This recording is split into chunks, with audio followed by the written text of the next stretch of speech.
হ্যাঁ, অঙ্গারক যোগ একটা চলছে তো, এটা ২-৩ তারিখ অবধি চলবে। অন্যান্যদের অ্যাক্সিডেন্ট হলেও সেটা কোনোভাবে মারাত্মক আকার নেবে না।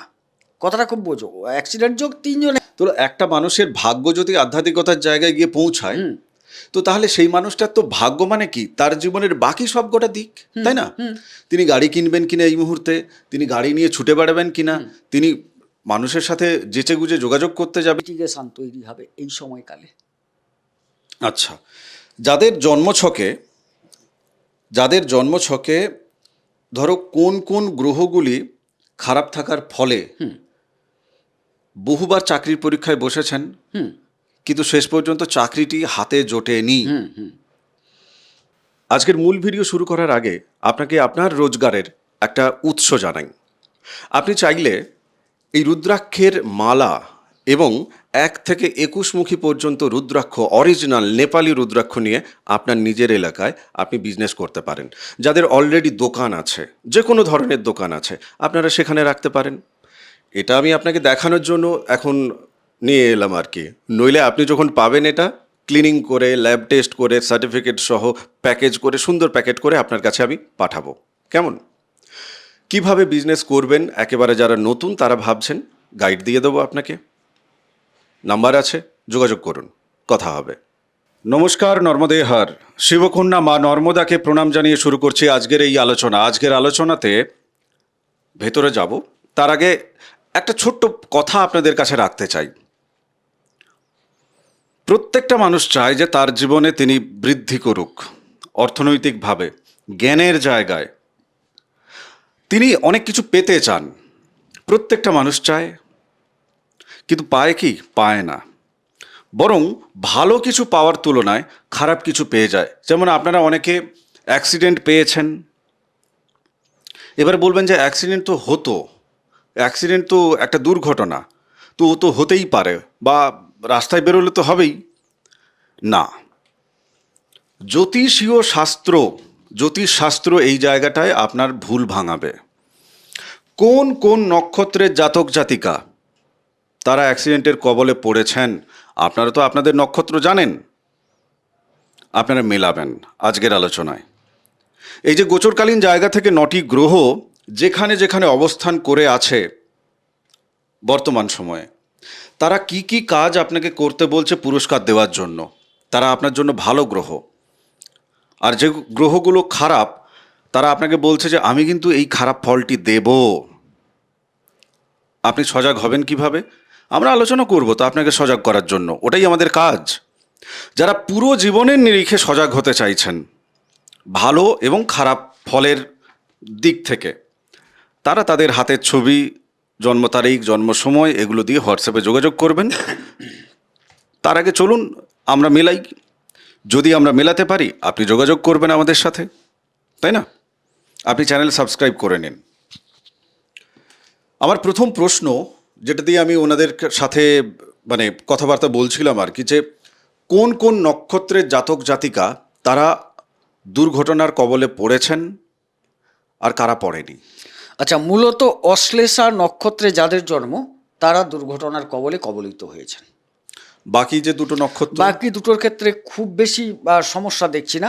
অশ্লেষার ক্ষেত্রে প্রচুর সমস্যা আচ্ছা, এটা দেখতে পাওয়া যাচ্ছে।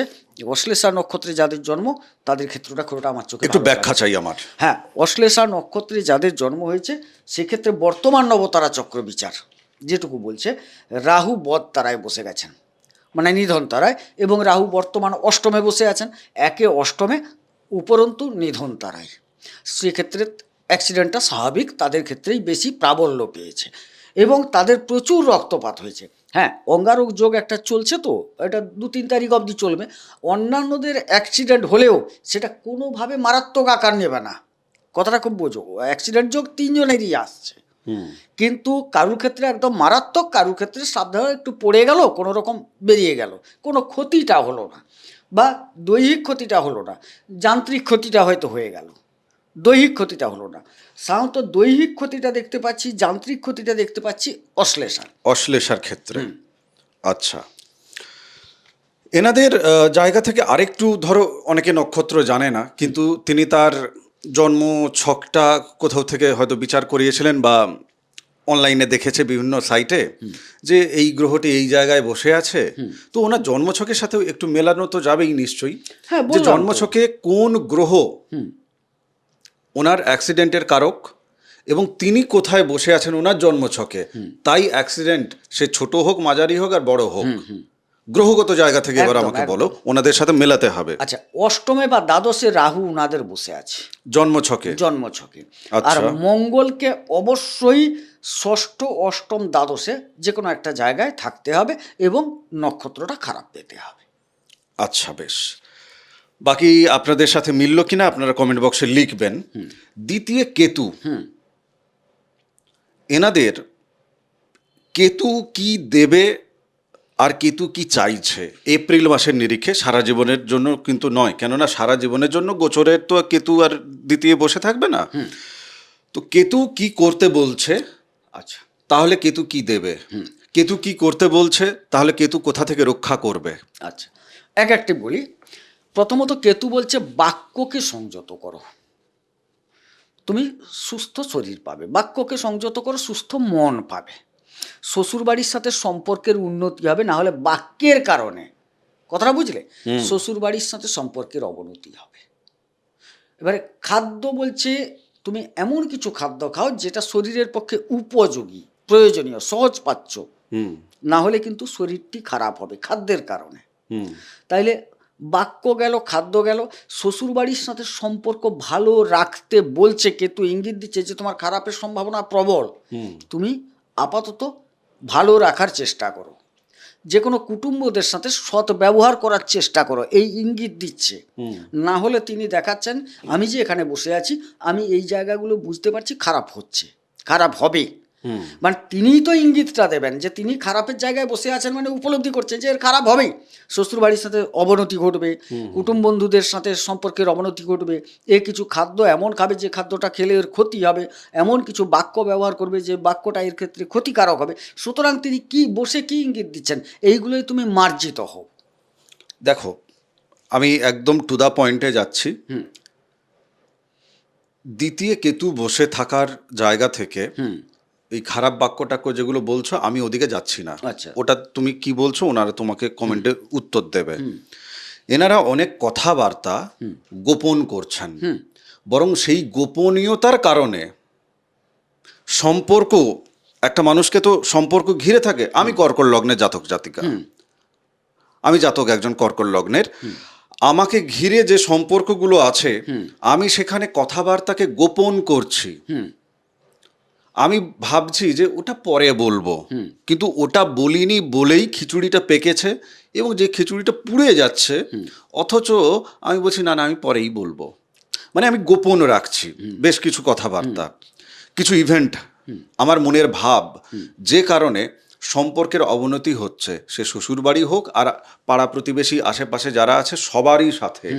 ঠিক আছে, এই গোপনীয়তার জায়গা থেকেই কিন্তু বেশি মগজমারি চলছে বলে এটা আমার ধারণা, আমি বুঝতে পারছি আচ্ছা, যতটুকু। তুমি তো কারণ বললে, এটা কারণ। তুমি আমার কাছ থেকে জানতে চেয়েছিলে ফল। এবারে ফল আর কারণের মধ্যে ফারাক থাকে। না, আমি ফলটা বললাম। হ্যাঁ, তুমি না, ফল এটা নয়, ফল এটা নয়। আমি কিছু চেপে গেলাম, তার ফল এটা নয়। আমার চেপে যাওয়ার ফলে ঘটলো দ্বন্দ্ব, সেটাই দ্বন্দ্বটা হচ্ছে ফল, চেপে যাওয়াটা হচ্ছে কারণ। আচ্ছা, এই নিরিখে যদি দেখো। হ্যাঁ, তুমি বেশ, আমাকে ফল জানতে চাইছো। বেশ, হ্যাঁ। এবারে কারণটা তো অনেক। এই যে তুমি যে বললে গুপ্ত কথা, গুপ্ত ভাবনা, এবারে এমন কিছু কথা আছে যে কথাগুলোকে বলা উচিত অথচ বলছো না, আবার বলতে গেলে বলার মাধ্যমটাও সুরুচিকর হচ্ছে না। কারেক্ট, এই জায়গাটাতেই আমি আসতে চাইছিলাম। মুখ এমন একটা ব্যাপার, বাক্য এমন একটা ব্যাপার, মানে ধরুন এখান থেকে এখন যদি আমি ফট করে একটা বাজে কিছু কথা বলে ফেলি, তাও আপনার মনের ভাব কি হবে? আমার সম্পর্কে আপনি কি ভাববেন? খারাপই ভাববেন। তো আপনি কি আগে খারাপটা ভাবলেন? আসলে না, আমি খারাপ বললাম বলেই না আপনি আমাকে খারাপ ভাবছেন, তাই না? কেতু আপনাকে উপলব্ধি দেবে। কেতু কোন কোন জায়গায় উপলব্ধি দিচ্ছে? এই তো বললাম, না না না, এই জায়গা থেকে তো দিচ্ছে, কিন্তু কেতু ওনার যে ভাগ্যের জায়গা থেকে ওনার পুরো জীবন সম্পর্কিত জায়গা থেকে যে যে জায়গাগুলো বলেছো তার বাইরেও কিন্তু ওনাকে উপলব্ধি দিচ্ছে। অনেক কিছু দিক আছে, সেটা আবার অন্য আলোচনায় যেতে হবে। আমি মনে হয় আগের ভিডিওতেও বলেছিলাম যে রাহু কেতু, কেতু হচ্ছে অর্ধেকাংশ, রাহু হচ্ছে উপরের অংশ, একটা শাস্ত্রীয় আলোচনায় পাওয়া যায়। রাহুর দৃষ্টিটা হচ্ছে অ্যাকচুয়াল প্রকৃতপক্ষে 5টে দৃষ্টি, তাও আমরা বাদ দিয়ে 4টে দৃষ্টি দেখি, অর্থাৎ 4 দিক থেকে খাচ্ছে, একজনই হজম করছে, যেটা পারছে না সেটাকে উগরে দিচ্ছে, সেটার বিষক্রিয়া তৈরি করছে। এবারে এখানে দেখতে হলে আমাকে প্রথমে রাহুকে আগে ভাবতে হবে। একদম তাই। এবারে রাহু এখানে বসে প্রথমে যে জায়গাটা বসছে অষ্টমের জায়গা, ধ্বংস, ক্ষয়ক্ষতি, অপবাদ, অপযশ। অপবাদ কোত্থেকে আসে? নিজের কিছু আচরণের জন্য তো আসে। হ্যাঁ, আবার লোকে না শুনেছে ভাই, তুমি যদি নির্জীব হও, বাবু বা কালাকে কেউ অপবাদ দেয় না। তোমার কিছু নয় কিছু, যাহা রটে তার মধ্যে কিছু নয় কিছু ঘটে। তুমি নিজেকে খারাপ বলবে না আমি জানি, কিন্তু তোমার মধ্যে এমন কিছু ইঙ্গিত তুমি নিয়ে চলেছো যেটা অপবাদের যোগ্য। না হলে তোমার, শোনো, তোমার পক্ষে বিপক্ষে তো লোক আছে, তোমার বিপক্ষের লোক তোমাকে বললেও যে পক্ষের লোক না, সে তো সেরকম নয়। আমি যদি এক্ষুনি গোটা ঢাক পিটিয়ে বলি না ওই প্রদীপ সাউ চোর, বলে আপনি বলছেন না, হ্যাঁ না, আমরা তো কোনোদিন দেখিনি তার চুরি করা। আমি চেষ্টা করলেও মানুষ আমল দেবে না। আচ্ছা, কিন্তু যাই হোক। তো না, খালি বললে হবে না, তুমি প্রশ্ন করে খালি একটা উত্তর ছেড়ে চলে যাচ্ছ বারবার। হ্যাঁ। এবারে প্রশ্ন হচ্ছে তুমি বৃহত্তর জায়গায় আমাকে নামিয়ে দিলে। আমি বলছিলাম না বিরাট ঘাঁটতে হবে। হ্যাঁ, চলো ঘাটো। এবারে দেখা গেল রাহুর দৃষ্টি চতুর্থে পড়ে আছে, হ্যাঁ। পরিবার পরিজন, এই জায়গায় গাড়ি বাড়ি যানবাহন ইত্যাদি, সেই জায়গায় বেশ কিছু মানে কেনাকাটার জন্য বিরাট পরিমাণ আর্থিক ধাক্কা আসবে। দ্বিতীয় ঘরে কেতু। হ্যাঁ, পরিবারের জন্য উনি খরচ খরচা করেছেন, তারপরে নিজের পকেট খালি হয়ে গেছে। কোনো খরচ খরচা নয়। এই সময় যে অষ্টমে আছে রাহু চাইবে তুমি এগুলোকে কিনো, দিলে তোমার আর্থিক ধ্বংসটা হবে। তারপর তো গাড়ি অ্যাক্সিডেন্ট আমিই করাবো। আমি গাড়িটা করছো, আমি অ্যাক্সিডেন্ট করিয়ে দিলাম, সারাতে হবে তো, নিজেকে চিকিৎসা করাতে হবে তো। সেকেন্ড হাউসে কে বসে আছে? কেতু বসে আছে। কেতু কি দিচ্ছে? ও, তুমি গাড়ি চালিয়ে মানে বহুত দৌড়াদৌড়ি করছিলে, জোরে জোশে চালিয়েছিলে, ঠিক আছে, এটা আমি হজম করতে পারছি না, এদিক থেকে আমি তোমাকে সাইজ করে দিচ্ছি। অ্যাক্সিডেন্টটা হলো, কেতু বলছে এবারে আর্থিক ধ্বংসটা আমি করছি বসে। বোঝাতে পারলাম? গাড়িটা চালালো জোরে রাহু, কেতু কিন্তু আর্থিক দিকটাকে নষ্ট করছে, কারণ এই জোরে গাড়ি চালানোটা কেতু পছন্দ করেনি। যেটা রাহুর পছন্দ সেটি কেতুর পছন্দ নয়। বুঝতে পেরেছি। দ্বাদশে বৃহস্পতি, হ্যাঁ, এখানে একটা বড় ফ্যাক্টর কিন্তু। হ্যাঁ, এই যে তুমি রাহু কেতু নিয়ে কথা গোবিন্দদা যে বলছে না, যে জোরে গাড়ি চালানো বা মেন্টালি যে মগজমারি ইত্যাদি ইত্যাদি হ্যান ত্যান, মানে এই বাধা বিপত্তিগুলো কেন দিচ্ছে, এর উত্তর কিন্তু দ্বাদশে বসে বৃহস্পতি দেবে। হ্যাঁ, অবশ্যই। সেটা কি দিচ্ছে? ভাগ্যপতি দ্বাদশে চলে গেছে, হ্যাঁ, আবার ষষ্ঠপতি হয়ে দ্বাদশে গেছে। আইনি জটিলতা, মালি মোকদ্দমা, শারীরিক রোগ ব্যাধি, ঋণের কিছু সমস্যা, এই থেকেও একটা ব্যয় যোগে চলে যাচ্ছে খরচের জায়গায়। এবং ভাগ্য সাথে বলছে, ভাগ্যই বলছে যে এই কারণে তোমার ক্ষয়ক্ষতিটা হবে। ব্যাটা বুঝতে পেরেছো? এই কারণে। কি কারণ? রোগ ব্যাধি, ঋণ, রিপু, শত্রুতা, মালি মোকদ্দমা, আঘাতপ্রাপ্তি, অ্যাক্সিডেন্ট, এই কারণে তোমাকে হাসপাতাল যেতে হবে, বা চিকিৎসকে যেতে হবে, বা আইনে যেতে হবে। তোমার খরচ বাড়বে, তোমার সঞ্চয় কমবে। হ্যাঁ, মানে তুমি তো ওই জায়গাটা বলছো, কিন্তু মানে আমার সাথে আমি যেটা বোঝার চেষ্টা করছি, যেটা যে দ্বাদশে বৃহস্পতি যখন বসে আছে, সে তখন কিন্তু জাতক বা জাতিকাদের তাদের যে ডেলি লাইফটাকে একটু চেঞ্জেস করাচ্ছে, গতিবিধি চেঞ্জেস করাচ্ছে, সে অন্তর্মুখী হতে বলছে। কেমন? আপনি কোন কথাটা গোপন রাখতে পারেন? আপনার আধ্যাত্মিক যে বিকাশ হচ্ছে, আপনি সেটাকে গোপন রাখতে পারেন, সেটাকে আপনি অন্য কাউকে না বলতে পারেন। অবভিয়াসলি আপনি কাউকে বলবেন না, সেই জায়গাটা করতে পারেন এই পিরিয়ডে। কেননা এখন আপনার ভেতরে বৃহস্পতি অনেক গূঢ় জ্ঞান কিন্তু দিচ্ছে, তাই না? এবার সেই গূঢ় জ্ঞানটা পাবে কি করে? নবমপতি দ্বাদশী, যদি তুমি ধর্মীয় ক্ষেত্রে এবারে ঢুকো, হ্যাঁ। নবম স্থল ধর্মস্থল, দ্বাদশ স্থল আধ্যাত্মিক স্থল। তাইলে বৃহস্পতি ইঙ্গিত দিচ্ছে কি, যে তুমি ধর্মীয়ভাবে আধ্যাত্মিকতার শরণাপন্ন হো। ধর্মীয় অনেক ভাব আছে। আমি একটা ঢাক ঢোল পিটিয়ে পুজো আর্চা করছি না, ধর্মীয়ভাবে উনি তো আধ্যাত্মিকতার মধ্যে ঢুকলেন। হ্যাঁ, তো একটা মানুষের ভাগ্য যদি আধ্যাত্মিকতার জায়গায় গিয়ে পৌঁছায়, তো তাহলে সেই মানুষটার তো ভাগ্য মানে কি, তার জীবনের বাকি সব গোটা দিক, তাই না? তিনি গাড়ি কিনবেন কিনা এই মুহূর্তে, তিনি গাড়ি নিয়ে ছুটে বেড়াবেন কিনা, তিনি মানুষের সাথে যেচে গুজে যোগাযোগ করতে যাবেন কিনা, বা কে কেমন মানুষের সাথে যোগাযোগ হচ্ছে সেদিকে কতটা রেসপন্স করবেন, তিনি পরিবারকে কতখানি সময় দেবেন, বিবাহিত জীবনটাকে তিনি কতখানি মানে শান্তিপূর্ণ রাখার চেষ্টা করবেন, তো সব মিলিয়ে না। বলো। তো যখন কেউ একটা মানুষ আধ্যাত্মিকতার জায়গায় পৌঁছচ্ছে, আধ্যাত্মিক উন্নতির সময় তার এটা, তো তিনি স্বাভাবিক কারণে তাকে তো নিজেকে নিয়ে বসতে হবে আসনে, ভাবতে হবে। অবশ্যই। এবার সেটা না করে আপনি মানে থাকার কথা বাড়ির ভেতরে, নিজের সাথে সময় দেওয়ার, আপনি নিজেকে সময় না দিয়ে যদি বাইরের দিকে দৃষ্টি রাখেন, বাইরের দিকে যদি আপনি ছুটে বেড়ান, তো স্বাভাবিক কারণে আপনাকে ঠ্যাং ভেঙে ঘরে বসাবে, এ তো স্বাভাবিক কথা। এটা তো ঘটছেও তো। আচ্ছা, ইঙ্গিত যে কালপুরুষ চক্র বহন করে না, হ্যাঁ। অনেক কিছু ভেতরে ভেতরে লুকিয়ে থাকে। এই করলে এই হবে, আবার এই করলে তুমি এর থেকে রেহাই পাবে। একদম তাই। দুটো ইঙ্গিতই দেওয়া থাকে, তুমি কোনটা নেবে তোমার হাতে ছেড়ে দেওয়া হয়েছে, দুটো সাইড ওপেন করা হয়েছে। একদম, আপনি নিজের ভালো বুঝবেন কি খারাপ বুঝবেন আপনি জানেন। দশমে শুক্র দাদা, হ্যাঁ। শুক্র এনাদের একাদশপতি, শুক্র এনাদের চতুর্থপতি। শুক্র কোন কোন দিক থেকে কি কি ব্যবহার ওনাদের কাছে আশা করছে এবং কি কি ফল ওনাদেরকে দেবেন এই এপ্রিল মাসে। না, ফল দেবেন। কর্মক্ষেত্রে একটা খুব ভালো ফল পেতে চলেছেন। উপার্জনের জায়গাটা কর্মক্ষেত্র থেকে ভালো আসবে, বেশ। বা অন্যান্য স্বনিয়োজিত ক্ষেত্র থেকেও ভালো আসবে। পারিবারিক যাদের কিছু কর্মকাণ্ড আছে, বাবা করতেন, দাদু করতেন, আমি করব, এখান থেকে একটা লাভবান যোগ। ব্যবসা হয়ে গেল তো সেটা। কেন যজমানি হয় না? আচ্ছা। আমি কিছু একটা প্রোডাক্ট তৈরি করি বাড়িতে, সেটাও তো হতে পারে। মানে পূর্বপুরুষের ব্যবসা, পূর্বপুরুষের কর্ম, সেখান থেকে একটা ভালো যোগ। যারা গাড়ি ব্যবসা করছেন, যানবাহনের ব্যবসা করছেন, ভূমি জমি কেনাবেচার ব্যবসা করছেন, তাদের ক্ষেত্রেও সময়টা যথেষ্ট ভালো। হ্যাঁ, এই দিকে শুক্র নির্দেশ করছে যে তুমি এই দিকে নিয়োজিত হও, বর্তমান সময়টা এখান থেকে তোমার প্রফিটেবল। আচ্ছা, এবারে চলে যাচ্ছি আমি একেবারে নবম ঘরে, যেখানে রবি, শনি, মঙ্গল এবং বুধ চতুর্গ্রহ যোগ তৈরি করছে। আচ্ছা, এই ফাঁকে বলে রাখি, রবি কিন্তু নবম থেকে দশমে চলে আসবে, তাই তো? হ্যাঁ, তুঙ্গি অবস্থায় আসবে 15 তারিখ, এপ্রিলের 15 তারিখ।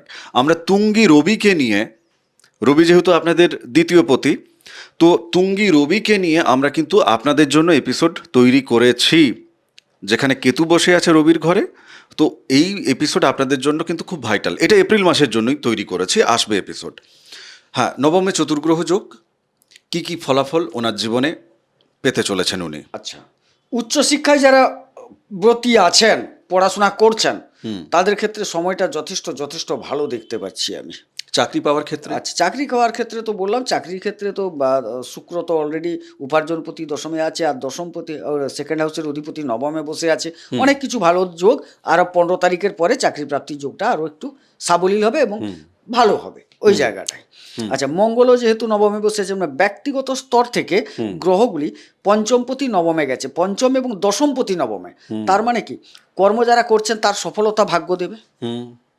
আচ্ছা, এবারে উচ্চশিক্ষায় ভালো ফল পাবে।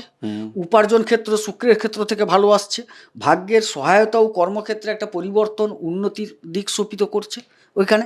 কিন্তু সমস্যা একটা দেখা গেছে, সব গ্রহগুলি ভালো জায়গায় উপস্থিত হচ্ছেন, কিন্তু উপস্থিত হওয়ার সুবাদে সেখানে দেখা যাচ্ছে দু একটি বীজ যোগ তৈরি হয়ে যাচ্ছে।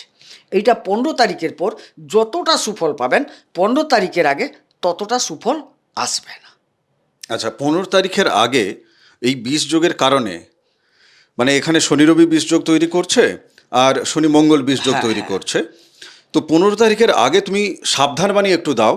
কেননা যে জায়গাগুলোতে উনি সাবধান থাকলে পরে রবি শনি 20 যোগ, শনি মঙ্গল 20 যোগ, এই 20 থেকে উনি উতরাতে পারবেন। এক কথায় প্রথমে বলে দিচ্ছি, বুদ্ধি আর বাক্য এই দুটোকে কন্ট্রোল করতে হবে। সেকেন্ড হাউস থেকে রবি গিয়ে 20 যোগে আটকাচ্ছেন।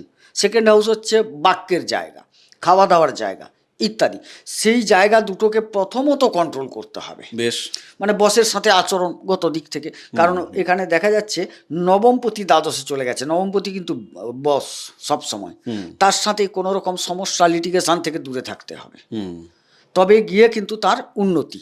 হ্যাঁ, এবার ঠিক 15 তারিখের পর দেখা যাবে হয় কর্মে প্রমোশন, না হয় কর্মপ্রাপ্তি, না হয় কর্মে উন্নতি, শ্রীবৃদ্ধি, উপার্জন বৃদ্ধি, কর্মস্থলে হয়তো কোনো টাকা পয়সা বাড়লো ইত্যাদি যোগ দেখতে পাওয়া যাচ্ছে। আপাতত 15 তারিখ অবধি যেহেতু একটা বিষ যোগ আছে, সেই ক্ষেত্রে একটা সমস্যা আছে। বিশেষ করে আরও একটা প্রকৃত জিনিস বলি, রাজ্য সরকারি কর্মচারী আর কেন্দ্র সরকারি কর্মচারীগণের মধ্যে দেখবে একটা লিটিগেশন তৈরি হবে এই সময়কালে। আচ্ছা, যাদের জন্মছকে ধরো কোন কোন গ্রহগুলি খারাপ থাকার ফলে বহুবার চাকরির পরীক্ষায় বসেছেন কিন্তু শেষ পর্যন্ত চাকরিটি হাতে জোটেনি, কেননা এখন যেহেতু চাকরি পাওয়ার ক্ষেত্রে একটা প্রবল জায়গা তৈরি হচ্ছে, আমি সেই নিরিখে প্রশ্নটা রাখছি, যাতে করে আপনি সমাধান করে নিলে পরে সে আপনি সমাধান যেখান থেকেই করুন না কেন, আমরাই কি একমাত্র আছি নাকি, সোসাইটিতে এমন বহু জ্যোতিষী আছে, সমাধান করে নিলে পরে উনি দেখা যাবে যে ওই ব্লকেজটা খুলে যাওয়ার ফলে চাকরিটা পেয়ে গেল। হ্যাঁ, এখানে দু ধরনের ব্লকেজ হয়, একটা হচ্ছে অধিপতির ব্লকেজ, একটা হচ্ছে উপস্থিতির ব্লকেজ। ক্লিয়ার করে একটু। আচ্ছা, অধিপতি বলতে ধরুন পঞ্চমাধিপতি, দশমাধিপতি মঙ্গল, হ্যাঁ, প্রতিষ্ঠা এবং কর্ম, তার অধিপতি মঙ্গল। তাহলে সে যদি খারাপ থাকে কর্মক্ষেত্রে সমস্যা তৈরি করছে, প্রাপ্তি থেকে যাবতীয়। বেশ। আচ্ছা, কর্মের ভাগ্য হচ্ছে ষষ্ঠ, তার অধিপতি বৃহস্পতি, তাকে অবশ্যই ভালো থাকতে হবে, তাইলে কর্মপ্রাপ্তির দিকটা ঠিকঠাক হলো। এবারে যদি সরকারি আর বেসরকারি কোনটা দেখবো, সরকারি বা বেসরকারি দুটো ক্ষেত্র। সরকারি ক্ষেত্রে রাজ্য সরকার হলে শনিকে ঠিক থাকতে হবে, কেন্দ্র সরকার হলে রবিকে ঠিক থাকতে হবে। ক্লিয়ার? বেসরকারি যদি যেতে হয়, আমি এগুলোকে টোটাল সরিয়ে দিয়ে সাথে একটু দেখবো কোম্পানি। বেসরকারি মানে কোম্পানিকেই বোঝায়, ওখানে আমি প্রথমে রাহুকে আর শনিকে প্রেফার করব। শনি রাহু ঠিক আছে কিনা, হ্যাঁ, মানে বিভিন্ন ক্ষেত্র থেকে বিভিন্ন ভাবনা। অবভিয়াসলি। আজকের এপিসোড আমি এখানে বিরাম দেব, তবে বিরাম দেওয়ার আগে একটা প্রশ্ন আমার মাথার ভেতর ঘুরছে, ওটা একটু ক্লিয়ার করে নিই। কর্কট লগ্নের যারা জাতক জাতিকা, এনারা মোটামুটি ধরো এই যে এপ্রিল মাসে ভালো ফল, মানে সব মিলিয়ে আমি বলছি আর কি, ওভারঅল 100-র মধ্যে কত পেতে পারে ভালো ফল লগ্ন সাপেক্ষে? বলছি না, ভালো ফল যথেষ্ট আছে ভাই, ভালো ফল যথেষ্ট আছে। হ্যাঁ, কিছু কিছু খারাপ ফল হবে, গুরুজনদের সাথে বিদ্বেষ টিদ্বেষ এগুলো একটা আছে। হ্যাঁ, না হলে কর্মক্ষেত্র ভালো, উপার্জন ক্ষেত্র ভালো, পারিবারিক ক্ষেত্র ভালো। হ্যাঁ, এইগুলো যদি ভালো থাকে একটা ভালো। আবার অ্যাক্সিডেন্টাল যোগ আছে, গুরুজনদের সাথে একটু বিদ্বেষ আছে, এগুলো একটু খারাপ করবে। তবে দেখা যাচ্ছে 70 থেকে 80% তো আমি ভালো দেখতে পাচ্ছি। অবভিয়াসলি। আজকের এপিসোড এখানেই বিরাম দিই। তপভূমি নর্মদা, মা নর্মদার যে মাহাত্ম্য কথা অডিও সিরিজ 365 এপিসোড এই চ্যানেলে আলাদা প্লেলিস্ট করে আমি রেখেছি। তপভূমি নর্মদা নামে আছে বাংলা ভাষায়।